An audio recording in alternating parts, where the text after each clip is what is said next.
আমার বাবাকে বলেছে যে আমার যা আছে তুমি আমার এই হসপিটালের মধ্যে দিয়ে দাও। আমার বাবা তাই করেছে। আমার এখানে যা প্রতিষ্ঠান দেখছেন সমস্ত ট্রাস্টের আন্ডারে, এখানে আমাদের কোনো ব্যক্তিগত সম্পত্তি নাই। এখানে যারা প্রাণপুর এলাকাবাসী যারা আছেন, আপনাদের ভোটের মাধ্যমে, আপনাদের দোয়া আন্তরিকতায় আমি আজকে এই পর্যায়ে এসেছি। পবিত্র রমজানে এভাবেই আপন হয়ে উঠুক সবাই ইসপির আপন করা স্বাদে। ইসপি আপন করা স্বাদ।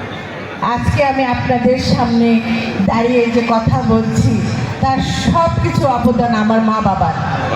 আমি আজকে এখানে এসেছি, আজকে এই মন্ত্রিত্ব পর্যায়ে এসেছি, সেটাও আমার মা বাবার অবদান। আমি গর্ব করি আমার মাকে নিয়ে, আমি গর্ব করি আমার বাবাকে নিয়ে। আমি অহংকারী হই যখন দেখি আমার মা বাবা এক অনন্য মানুষ। আমার বাবা মতন মানুষ আর এই পৃথিবীতে আসবে না। সারা বাংলাদেশের মানুষ জানে আমার বাবা কী মানুষ ছিলেন। তার সততা, তার আদর্শ নিয়ে কখনো কেউ বিন্দুমাত্র প্রশ্ন করতে পারে নাই। আর আমার মা, সে একজন মহিষী নারী। সে সারাক্ষণ আমার বাবার পাশে থেকে তার সমস্ত, তার ব্যবসায়িক, তার রাজনৈতিক কর্মকাণ্ডে সহযোগিতা করেছে। পাশাপাশি আমাদের পড়ালেখা করার সমস্ত দায়িত্ব আমার মা নিয়েছিলেন। আমার মা, আমরা যতক্ষণ পর্যন্ত রাত থেকে পড়তাম আমার মা আমার পাশে বসে থাকতো। আমার মার একটাই ছিল, আমার মেয়েরা, যেটা আমার ছেলে সন্তান নাই, আমার মেয়েরাই ছেলের ভূমিকা পালন করবে। আমি সেই মার সন্তানে আপনাদের সামনে দাঁড়িয়েছি। আমার মা একজন সাধারণ মানুষ হিসাবে জীবনযাপন করেছে।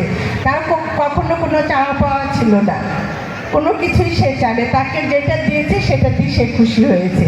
সে সবসময় তার জীবনের যা সমস্ত সঞ্চয় যা ছিল সে এই হসপিটালের জন্য দিয়ে গিয়েছে। তার নিজের জন্য কিছুই রাখে নাই, না পয়সা টাকা রেখেছে, না বাড়ি রেখেছে, কোনো কিছুই সে রাখে নাই। সে বলেছে, আমার বাবাকে বলেছে যে আমার যা আছে তুমি আমার এই হসপিটালের মধ্যে দিয়ে দাও। আমার বাবা তাই করেছে। আমার এখানে যা প্রতিষ্ঠান দেখছেন সমস্ত ট্রাস্টের আন্ডারে, এখানে আমাদের কোনো ব্যক্তিগত সম্পত্তি নাই। সমস্ত কিছু যা দেখবে সব ট্রাস্টের আন্ডারে। আমার বাবা মানুষের জন্য দিয়ে গেছে। আমরা কাজ করব, আমরা কাজ করে আমাদের জীবনযাপন করব, কিন্তু আমরা ভোগ বিলাস করবো না। এটি আমার বাবার ছিল, আদর্শ ছিল। সেই মানিকগঞ্জের মানুষের জন্য কিন্তু সে সমস্ত কিছু করে গিয়েছে। আমার মা বাবার প্রচেষ্টায় আজকে আমরা এখানে দাঁড়িয়ে আছি। আমার সন্তানরা যারা আছে তারা তাদের এই নানা নানির আশ্রয়ে তারা কিন্তু বড় হয়েছে, মানুষ হয়েছে। আমার বাবার পুত্র সন্তান ছিল না বলে সবসময় আমার বাবা আমার সন্তানদের সেই পুত্রের মতন আদর করতেন, ছেলে সন্তানের মতন আদর করতেন। আমি আমার এখানে যারা প্রাণপুর এলাকাবাসী যারা আছেন, আপনাদের ভোটের মাধ্যমে, আপনাদের দোয়া আন্তরিকতায় আমি আজকে এই পর্যায়ে এসেছি।